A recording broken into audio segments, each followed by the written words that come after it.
সজীব অষ্টম শ্রেণী, জাবের আব্দুল্লাহ সজীব অষ্টম শ্রেণী।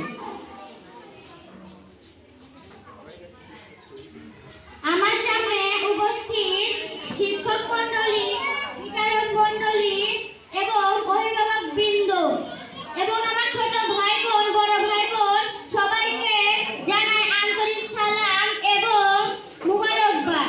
আসসালামু আলাইকুম ওয়া রাহমাতুল্লাহ। আমি আপনাদের সামনে একটি ইসলামিক গান পরিবেশন করব।